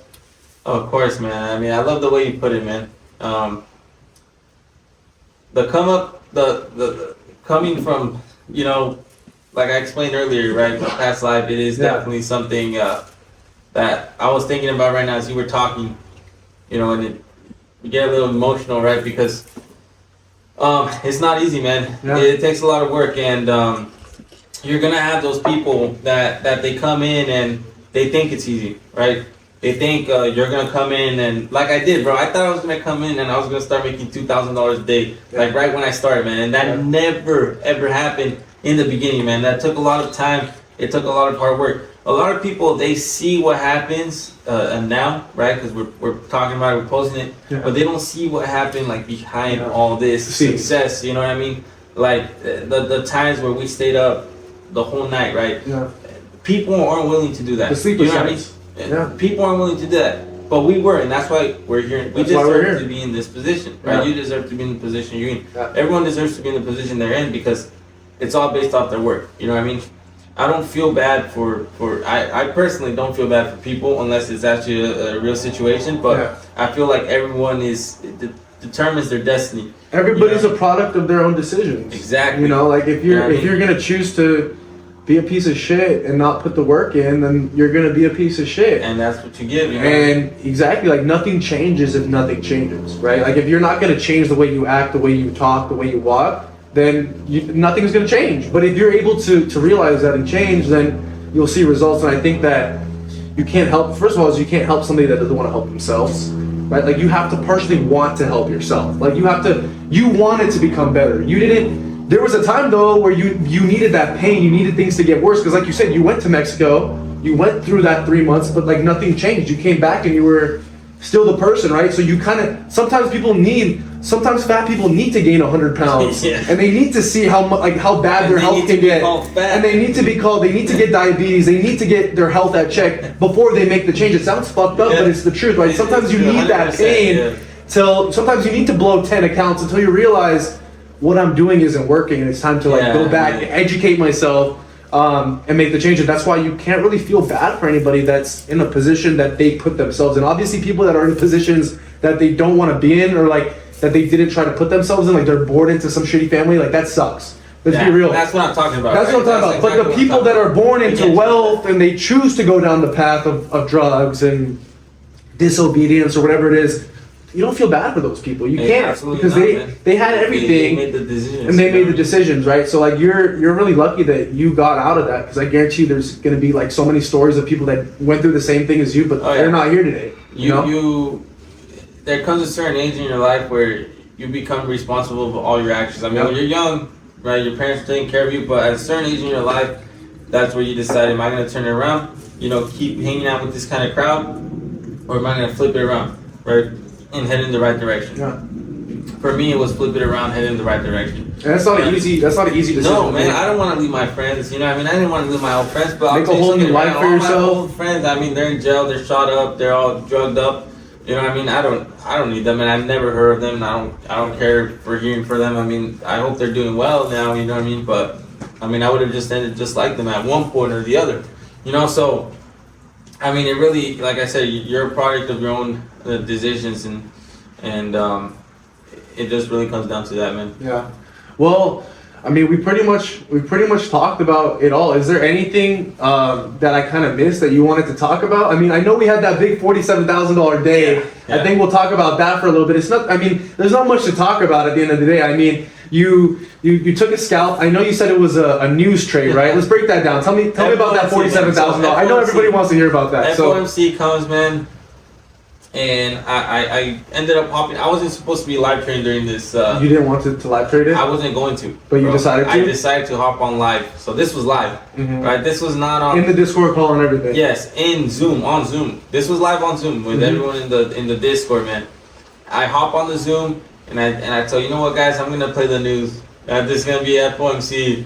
I'm going in 5 contracts to start, and then I'm going to add more. Oh my God! What made you even want to take the trade in the first place? I was already up. Like last month, I don't know what kind of month I had, but I know that month it was over 50K. So you were like, okay, I'm going to risk 10K here to make possibly a 10x. Yeah, I thought I was only going to make like 10K, bro. Yeah, like a double, like a quick double. Yeah, I didn't think I was going to make 47. Yeah, that's my biggest trade I've ever had in futures. I've never had a big trade. And that's probably your biggest scalp in general. That's $47,000 on a scalp is...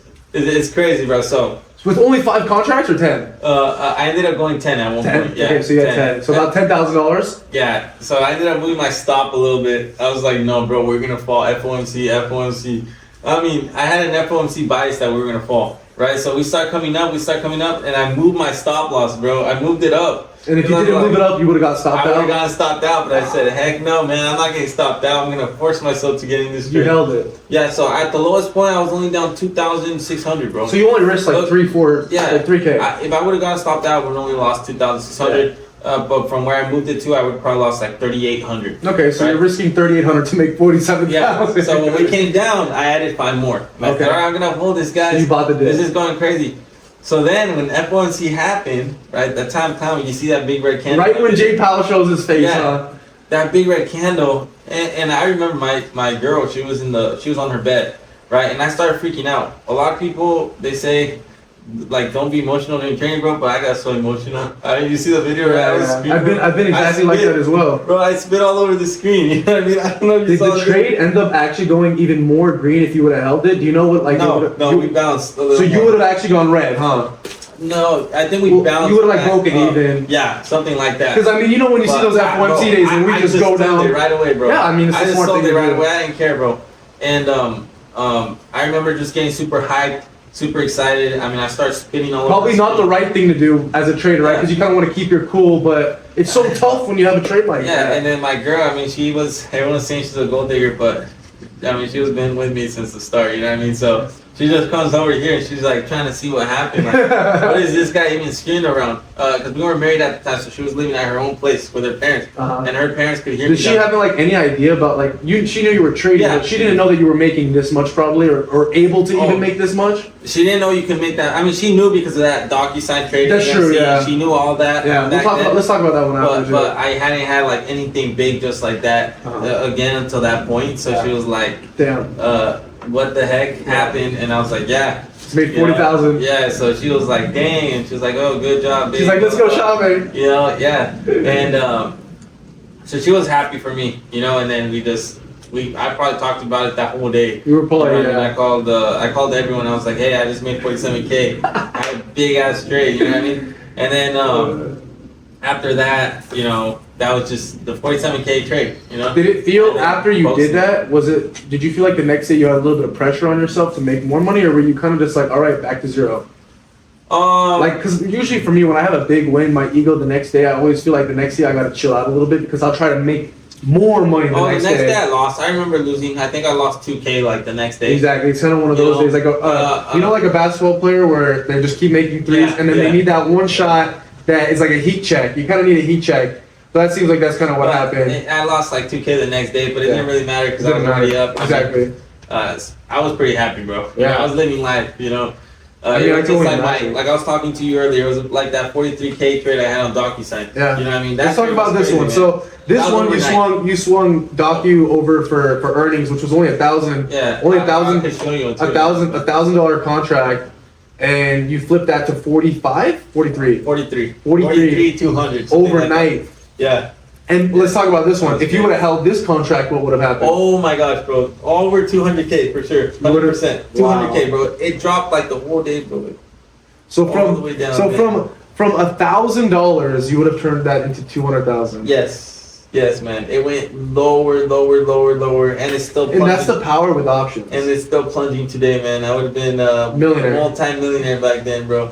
So, oh man, well I'm glad you didn't get all that success too early, because then you probably would have ended up just losing it. I would have been a loser right now, man. It's something like, you know, it's great, you know. But everything happens for a reason. Everything happens for a reason, you know what I mean? So those two were your biggest wins, Docu, and then I've had a 100K trade before. Really? Yeah. Was it a swing?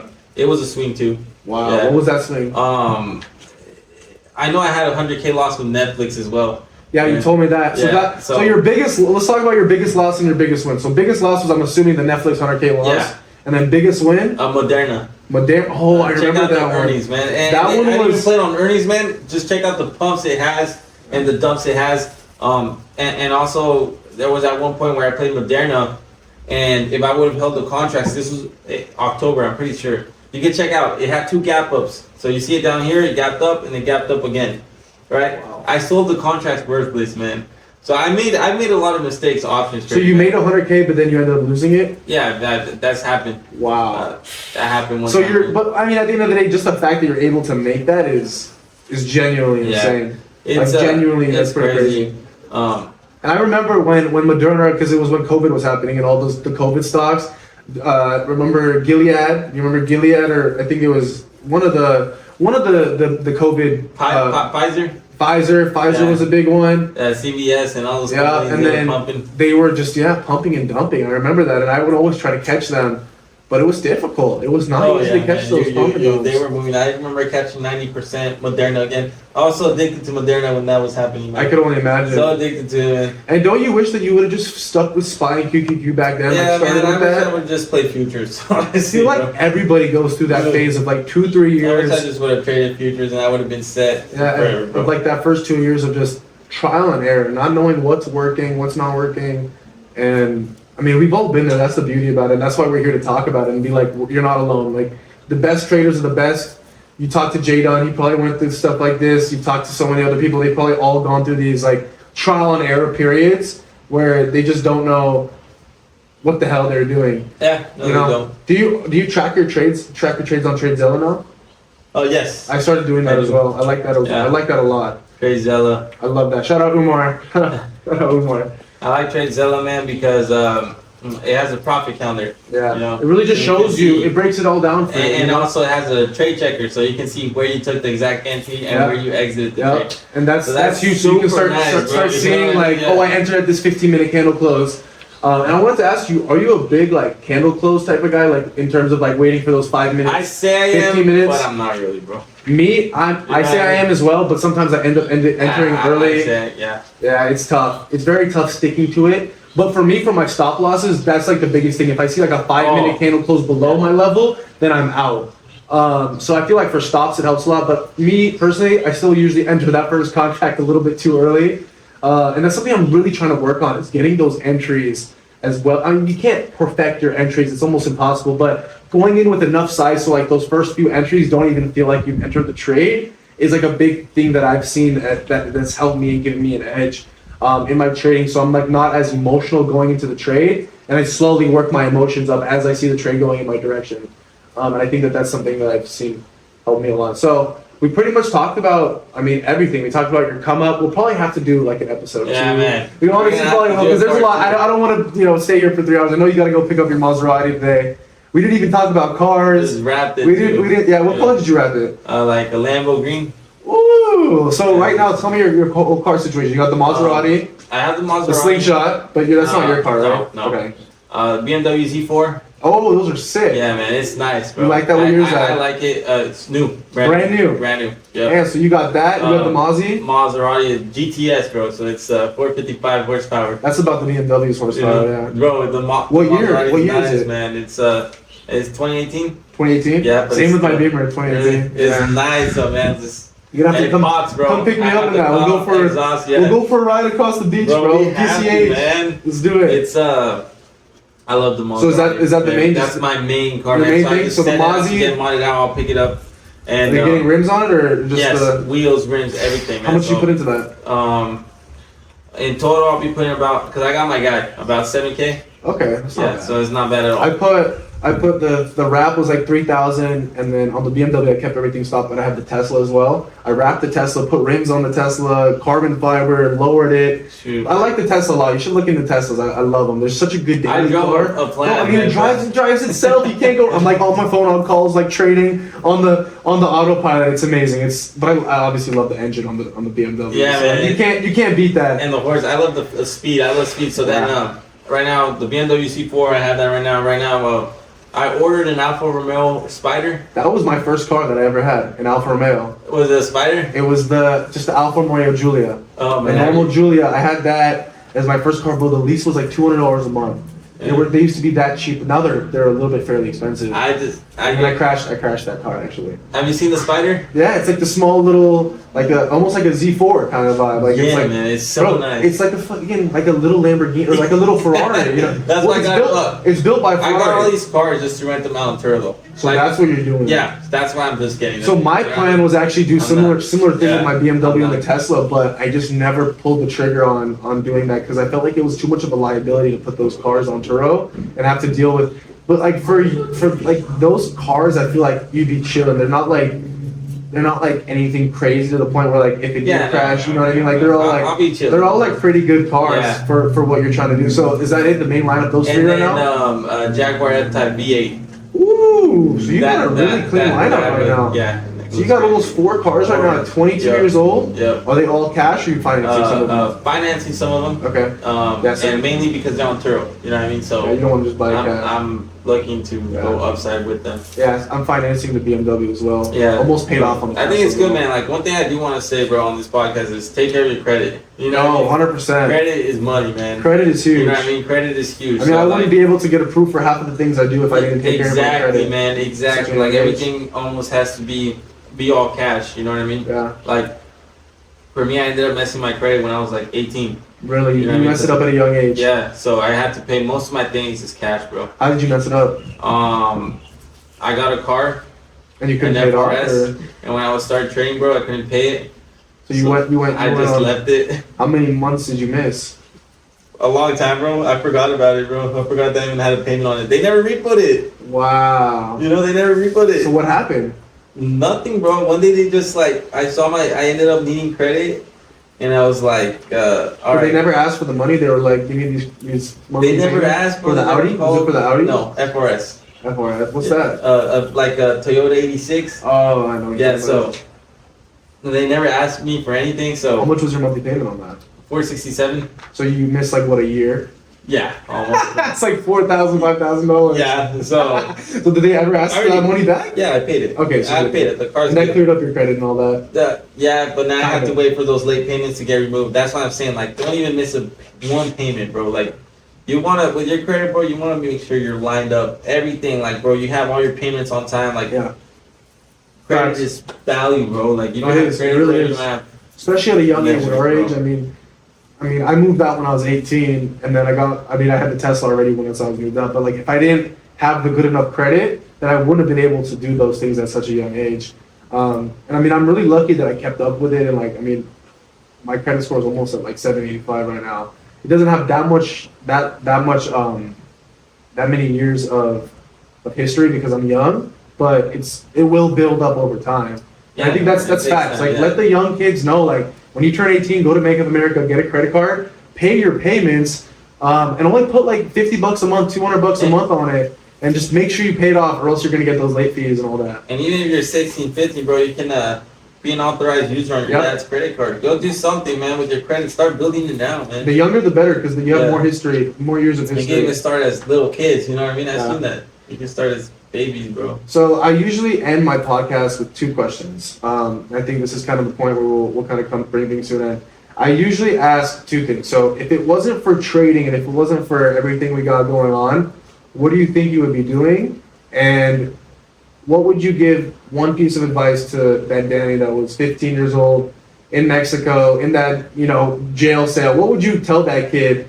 And what would you give that? Like, what advice would you give him? Like that you think would have helped you out a lot at that age. So first, go with the first one, and then we'll answer the second one. If I was in trading and I didn't follow this path, I would have definitely followed my family's business. The insurance? For sure, 100%. That's what you would have gone down. You know what I mean? I would have gone down that path, or I mean, like, again, I would have probably looked for something else that would have made me. I would have been able to be my own boss. So you knew regardless, whatever it was, you wanted to be an entrepreneur. I knew I was gonna be successful. If it wasn't successful, yeah. I didn't care what routes I had to take. I was gonna go get it, man. Yeah. And that's just always been my heart. Like I'm a go getter. So whatever it is, I'm gonna go get it. And that's a common thing that you'll see across all people that end up getting somewhere. They have that mindset at a young age where I'm gonna get it. I'm gonna figure it out. I wanna work for myself. And I think that's something that you. That's a lot of us for sure. And then the last thing that you mentioned as well. I mean. If I had to give myself a 15-year-old advice, Yeah, this is a tough one, man. It's a tough one because I think about it myself, and like I would say, man. I don't really know what I would say because it's like you kind of needed to go through a lot of the fuck ups that you did, so it's like you almost want to let that kid be and like let him go through what he needed to go through, but at the same time you want to let that kid know that like everything's gonna be alright, like you're gonna figure it out. Yeah, and I don't want to be corny and be like, stay strong, you know what I mean? Yeah, like but like it's a fact, like if you didn't stay strong, and like when shit, because you have to find like. So then tough, it's a deeper question. What was your purpose? Like, what was your drive? Like, what was the reason you woke up every day? Was it because you wanted to help your family? Like, what really? I didn't want to help anybody. You wanted to help yourself. Myself, bro. You know what I mean? They didn't need help. I wanted to help myself, bro. You know what I mean? I was gonna go get it from me. Some people don't even want to help themselves, though. You know what I mean? Nobody needed my help, bro. Yeah. I needed their help. You know what I mean? And they were doing their best they could help me in their way, which it did help me. And now that I see it, now that I'm older, but when I was younger, I didn't see it that way. So, I mean, I wanted to help myself, bro. I was doing it for me. You know what I mean? Yeah. And like you said, I mean, a lot of people in there's a lot of people that didn't want to help themselves, bro. Nobody wants to help themselves. They want a little hand down, hold my hand, walk me through it. You know what I mean?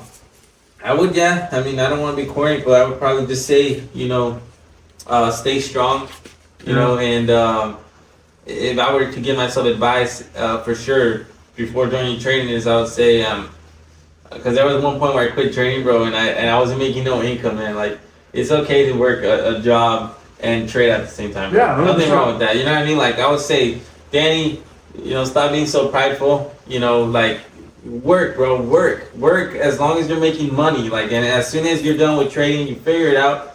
Then quit your job, but don't quit while you're learning. Maybe like don't rush the process so much. You know what I mean? Don't be so quick to try to do everything so fast. Like, wait, bro, be patient. Yeah, let it come. Let it come naturally. Because like when you get into that game and you know you went into trading, you didn't even have another income, right? So like that was your only income. Yeah. So like you had to like it's very difficult when like. It was some months I was broke. When exactly, and when you're in that position of being so down bad, your trading is almost affected by that. Like it's impossible to really get out of that hole until you realize like, okay, like I gotta humble myself and like it's okay to work a normal job. It's okay to do these things that everybody's got to do and everybody had to do that was in our position. I had to work normal jobs. You had to work normal jobs, and everybody had to work a normal job while they were training to get to the point where, you know, they could turn it into a full-time thing.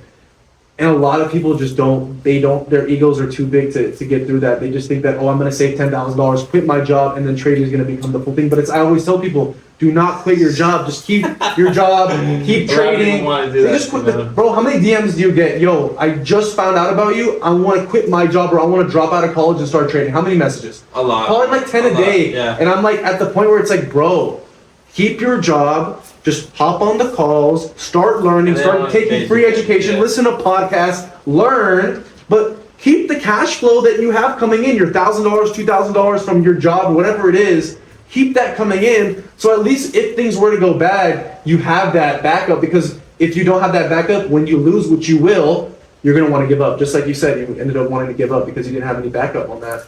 You got to have a fallback. You got to have a backup plan. And I think that, I mean, we both have been a victim to it. It's like you come into trade blind, and you know now we're still not even, you know, you still don't even fully see clear, but you see so much more clear, exactly. Right? And you're never gonna be fully, you know, it's never gonna be a full clear story. There's gonna be days where things are still a little bit difficult, and it's always a continuous learning cycle. And like I always say, the more I started to learn about trading, the more I realized how much I don't know. And I think that's the biggest thing. The biggest advice I would give to that kid, for me personally, is like you said, take things slow. Realize you don't know shit. Realize your ego is here. You're tiny. You're a little minnow, and there's a bunch of sharks. Yep. And I think we both have to realize that. We both realize that. And we're so lucky to realize that before, like, we're 25, 26, 27, because a lot of kids don't realize that until after college, until after they've made the mistakes, and they're like 30 years old, and it's too late. They already have kids. They already have a family. They can't take risks anymore. You know, we're lucky. We can take so many risks. Yeah, man, we're blessed. So I appreciate you for coming on. You, bro. Make sure everybody get in, tapped in. Danny Trades. Danny's Trades. Get in the Discord. Get in his bio. trade. If you want to trade futures, I know I got a lot of people that are looking to do that. Trade futures with this guy. Hopefully, I'll start learning how to do that as well, so Futures we is can great, do that. man. Futures is And great. I'm beyond stoked for this episode. This is like our first real episode with a real trader. Man, I appreciate it was man. amazing. I hope you enjoyed it. Hope this friendship continues. And once again, man, it was a blessing having you on here, man. I really appreciate you, man. Thank you, man. Appreciate it. Hey, well, Sick Boy Trades out, and hopefully we'll see you guys soon with another episode. And once again, thank you, Danny Trades. Any last words? Thank you guys for watching. Make sure you guys follow, like, subscribe, and we'll catch you guys soon. Have a good one. We out. Hangers right there. That was amazing, bro.